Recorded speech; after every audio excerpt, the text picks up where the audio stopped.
My name is Ashley, and I'm 28 years old. 3 months ago, I discovered something that shattered everything I thought I knew about my family. It started with a will reading that left me completely devastated. Then it ended with a DNA test that changed our lives forever. I'm sharing this story because I know there are people out there struggling with family dynamics they don't understand. Maybe you felt like the outsider in your own family. Maybe you've questioned why you're treated differently than your siblings. If that sounds familiar, please keep watching. The day my father died was the second worst day of my life. The worst day came 3 weeks later when his lawyer read his will.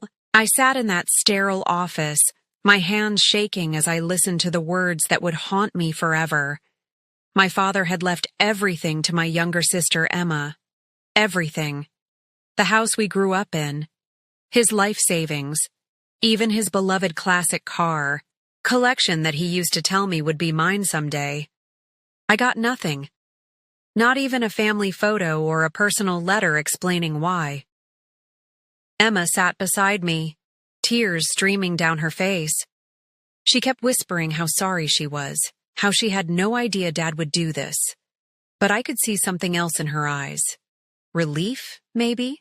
Or satisfaction. I wasn't sure which one hurt more. The lawyer cleared his throat and explained that Dad had updated his will 6 months before his death. 6 months. That meant he'd made this decision while he was fully conscious and healthy. He'd chosen to cut me out completely. I walked out of that office feeling like I was drowning. 28 years of being the responsible daughter. 28 years of Sunday dinners and birthday cards and taking care of him when Mom died. 5 years ago. None of it mattered. Emma followed me to the parking lot. She grabbed my arm with her perfectly manicured nails and said she wanted to split everything 50-50. She claimed it wasn't fair and that Dad must have been confused. But something in her voice didn't ring true. There was hesitation there, like she was reading from a script. If you are watching this right now, drop a comment letting me know where you are viewing from. Before I tell you about this life-changing decision, hit like and subscribe to hear more real stories about family loyalty and betrayal that might just change how you see your own relationships. That night, I called my grandmother on Mom's side. Grandma Rose had always been my safe harbor in family storms. When I told her what happened, there was this long silence on the phone. Then she said something that stopped my world from spinning. "Honey, there's something about Emma that your father never wanted you to know." My heart started racing. Grandma Rose never spoke in riddles. She was the kind of person who said exactly what she meant. But now she sounded scared, like she was carrying a secret that had been eating at her for years. "What do you mean?" I whispered into the phone. "Come see me tomorrow.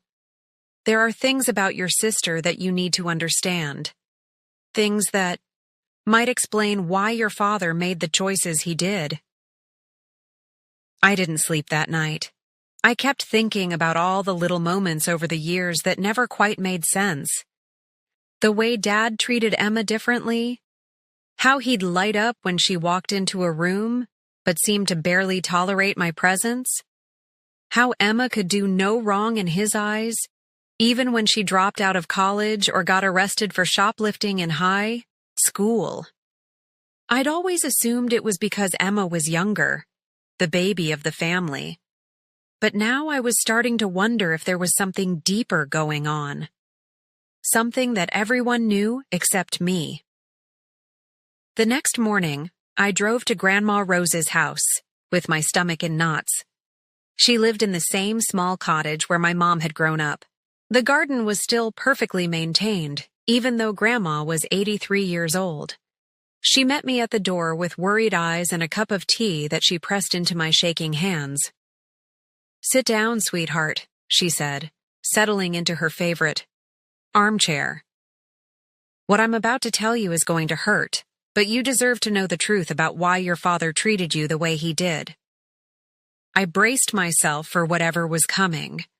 but nothing could have prepared me for the words that came out of her mouth next.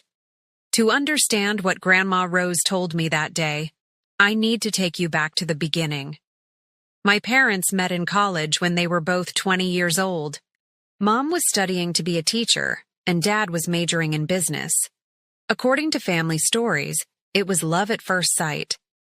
They got married right after graduation and had me 2 years later. I was the perfect first child, or so the photo albums suggested. Dad would carry me everywhere. There are dozens of pictures of us together when I was little. Him teaching me to ride a bike. Both of us covered in flour after attempting to bake cookies. Me sitting on his shoulders at baseball games. Then Emma came along when I was 5 years old. Everything changed overnight. Suddenly, Dad's attention shifted completely to my little sister. At first, I thought it was normal new baby excitement, but as Emma grew up, the favoritism became impossible to ignore. Emma was the golden child. She had Dad's dark hair and green eyes, while I looked exactly like Mom with blonde hair and blue eyes. Dad would spend hours helping Emma with her homework, while telling me to figure mine out on my own. When Emma wanted dance lessons, he signed her up immediately. When I asked for art classes, he said money was tight. Emma could charm her way out of any trouble. When she crashed Dad's car at 16, he bought her a new one. When I got a B+ on my report card, he asked why it wasn't an A. The double standard was exhausting, but I kept trying to win his approval. Mom saw what was happening.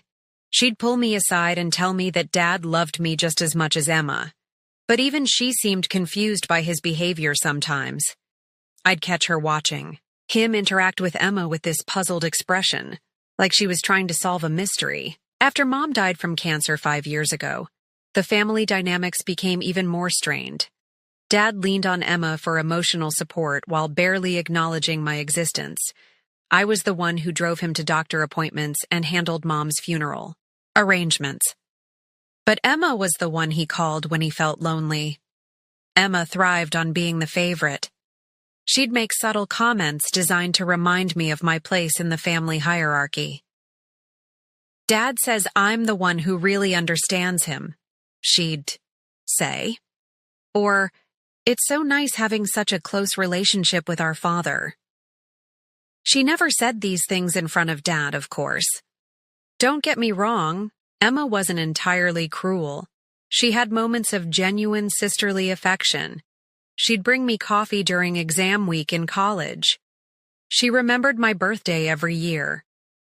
But there was always this underlying competitiveness, like she needed to constantly prove she was better than me. My extended family noticed the favoritism too. Dad's brother, Uncle Mike, would make uncomfortable jokes about it at family gatherings. Ashley's the responsible one, but Emma's the princess, he'd say with forced laughter. Cousins would ask me privately if everything was okay at home. But I defended Dad every time. I made excuses for his behavior because I desperately wanted to believe he loved me. Maybe he was just better at relating to Emma's personality. Maybe I was too sensitive. Maybe if I tried harder, I could earn the kind of love he gave her so freely. Looking back now, there were so many red flags I ignored. Like how Dad would get genuinely angry when people commented on how much Emma looked like him, or how he'd change the subject whenever anyone mentioned genetics or family resemblances, or how he kept Emma's baby photos locked away in his desk drawer while mine were displayed all over the house. The biggest red flag was how secretive he became about Emma's medical history. When Emma needed surgery for appendicitis at age 12, Dad insisted on handling all the paperwork himself. He wouldn't let Mom see the medical forms. At the time, Mom just assumed he was being overprotective. After Mom died, Dad became even more secretive about family matters. He started keeping important documents in a safe deposit box that only he could access. He'd get defensive if anyone asked questions about family history or medical records. But I was too focused on trying to be the perfect daughter to connect these dots. I threw myself into my career as a nurse, thinking maybe Dad would be proud if I achieved enough success. I visited him every Sunday. I called him twice a week. I organized his medications and took him to every doctor's appointment. None of it mattered. In his final will and testament, he made it crystal clear that Emma was his real daughter, and I was just an obligation he'd finally found a way to shed. Grandma Rose set down her teacup with shaking hands. Her eyes were filled with tears I'd never seen before. In all my years, I'd never seen my grandmother look so conflicted about something she needed to say. "Ashley, sweetheart, your mother came to me about 15 years ago with concerns about Emma," she began slowly. "Your father had been acting strange whenever Emma got sick or needed medical attention. He'd handle everything himself and wouldn't let your mother see any of the medical paperwork." My heart started pounding. I could sense we were approaching something that would change everything. "Your mother was suspicious, so she secretly saved some of Emma's hair from a hairbrush and took it to a private lab for DNA testing," Grandma continued. "The results showed that Emma wasn't your father's biological child." The words hit me like a physical blow. I set down my teacup because my hands were shaking so violently I was afraid I'd drop it. "What do you mean she isn't Dad's child?" Grandma Rose reached over and took my hands in hers. "Your mother had an affair when you were about 4 years old.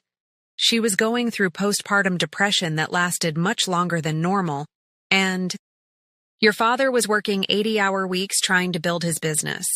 She felt neglected and lonely." I felt like the room was spinning. My perfect, devoted mother had cheated on Dad? The woman who taught me about honesty and integrity had built our family on a lie? She met someone at the gym where she was trying to work through her depression, Grandma continued. It was a brief relationship, maybe 3 months. When she realized she was pregnant, she ended things immediately and never told the man he might be the father. "Did Dad know?" I whispered. "That's the complicated part. Your mother was never completely sure if he knew or just suspected. After Emma was born, your father started treating her differently than he'd treated you. He was more attentive, more protective, but also more anxious. Like he was overcompensating for something. This explained so much. Dad's favoritism toward Emma hadn't been about love at all. It had been about guilt and obligation. He'd known, or suspected that Emma wasn't his biological child, but he'd committed to raising her anyway. And maybe he'd resented having to do it. "Why didn't Mom tell me this before she died?" I asked. Grandma's voice got quieter. "She was planning to. The cancer moved so fast that she didn't have time. She made me promise to tell you if anything ever happened that made it necessary. She said you'd know when the time was right." I thought about Dad's will and felt a surge of anger. "So he cut me out of the will because he was punishing Mom for the affair? Even though I had nothing to do with it?" "I think it was more complicated than that," Grandma said carefully. "I think your father spent years trying to love Emma the way he loved you, but couldn't quite manage it. That guilt probably ate at him. And when he saw you two together, you reminded him every day of the lie your family was built on. Have you ever felt like your whole life was based on a misunderstanding? Drop a comment and let me know, because that's exactly how I felt, sitting in my grandmother's living room. But there was more. Grandma Rose pulled out a manila envelope from her purse. "Your mother left this for you. She wanted you to have it if you ever needed proof of what really happened." Inside the envelope were the original DNA test results, showing Emma wasn't Dad's biological child. There were also copies of medical records that Dad had tried to keep hidden. And there was a letter from Mom explaining her affair and her regrets. Reading Mom's letter was devastating. She wrote about how lonely and depressed she'd felt after I was born, how Dad had become so focused on work that she felt like a single mother. how she'd made a mistake that haunted her for the rest of her life. But the most important part of the letter was what she wrote about me. Ashley has always been the light of my life. She's strong and compassionate and deserves to know the truth about our family. If something happens to me before I can tell her, please make sure she understands that none of this was ever her fault. As I drove home from Grandma's house, my mind was racing. Everything I thought I knew about my family was wrong. Dad hadn't favored Emma because he loved her more. He'd favored her because he felt guilty about not being able to love her the way he should. And Emma? Did she know the truth about her parentage? Had she been living with this secret too? I spent 3 days wrestling with what to do with this information. Part of me wanted to confront Emma immediately. Another part wanted to take the DNA results to a lawyer and contest Dad's will. But mostly, I just felt overwhelmed by the weight of family secrets that had shaped my entire life. Finally, I decided I needed to know if Emma was aware of the truth. I called her and asked if we could meet for coffee. She suggested her favorite upscale cafe downtown, the kind of place that served $15 lattes and had tiny portions of overpriced pastries. Emma arrived looking perfect as always. Her dark hair was styled in loose waves, and she wore a designer dress that probably cost more than my monthly rent. She hugged me with what seemed like genuine warmth and ordered the most expensive item on the menu. "I've been thinking about Dad's will constantly," she said as we settled into a corner booth. "I really do want to split everything with you. It doesn't feel right keeping it all." I studied her face carefully. "Emma, before we talk about that, I need to ask you something important. Have you ever had any doubts about your relationship with Dad?" Her expression shifted slightly. A flicker of something crossed her features before she composed herself. "What do you mean?" "I mean, did you ever wonder why he treated us so differently? Why he favored you so obviously over me?" Emma stirred her latte nervously. "Dad just connected with me better. We had similar personalities. You were always more like Mom." "That's what I used to think too," I said, pulling out the manila envelope Grandma Rose had given me. But then I learned something that changes everything. I placed the DNA test results on the table between us. Emma's face went completely pale as she read the document. Her hand started shaking, and she set down her coffee cup with a sharp clink. "Where did you get this?" she whispered. "Mom had the test done 15 years ago. She suspected the truth about your parentage." I watched Emma's reaction carefully. "The question is, did you know?" Emma was quiet for a long moment. When she finally looked up at me, her eyes were filled with tears. But there was something else there too. Something that looked like relief. "I've suspected for years," she admitted quietly. "Dad never acted like a real father toward me. He was more like a reluctant guardian going through the motions. And you looked exactly like Mom while I looked like, well, like someone else entirely." This revelation hit me harder than I'd expected. "You knew, and you never said anything?" What was I supposed to say? Emma's voice rose defensively. "That I thought our family was built on a lie? That I suspected Mom had cheated and I wasn't Dad's real daughter? How do you bring that up in casual conversation?" "You could have told me when Dad was treating me like garbage," I said, my own voice getting louder. "You could have said something when he was making me feel worthless every single day." Emma looked genuinely surprised. "I thought you knew too. I thought everyone in the family knew, but nobody talked about it. That's how these family secrets work, right? Everyone pretends. Everything is normal while the truth eats away at everyone." I stared at her in disbelief. "You thought I knew that you weren't Dad's biological child, and you still let him treat me like I was the outsider?" I didn't know what to do, Emma said, tears streaming down her cheeks now. I was scared that if the truth came out, I'd lose everything. Dad might have kicked me out of the family completely. You had a secure place as his biological daughter. I had nothing but his guilty obligation to keep taking care of me. If you've ever discovered that someone you trusted was keeping life-changing secrets from you, please share your story in the comments. Your experiences might help others who are going through something similar. The conversation was spiraling into territory neither of us was prepared for. Emma admitted that she'd always felt like an imposter in our family. She'd overcompensated by being the perfect daughter, hoping Dad would grow to love her genuinely instead of just tolerating her out of obligation. But the will, I said, he left you everything. That suggests he did love you, or at least valued you more than me.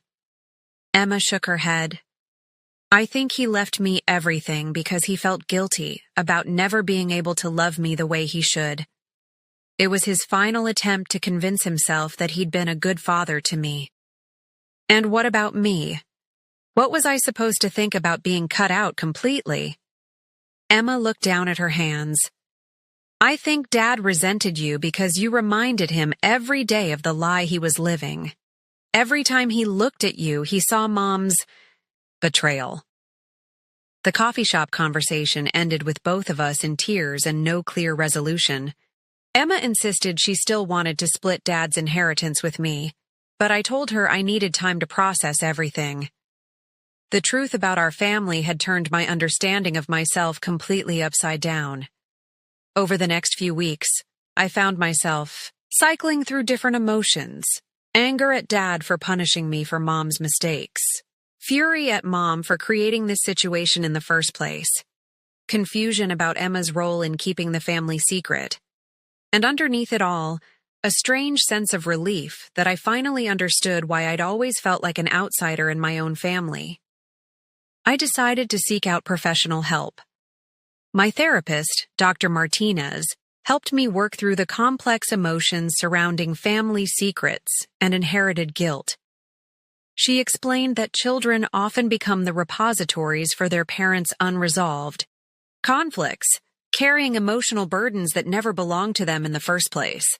Your father's inability to separate you from your mother's actions says more about his emotional limitations than it does about your worth as his daughter, she told me during one particularly difficult session.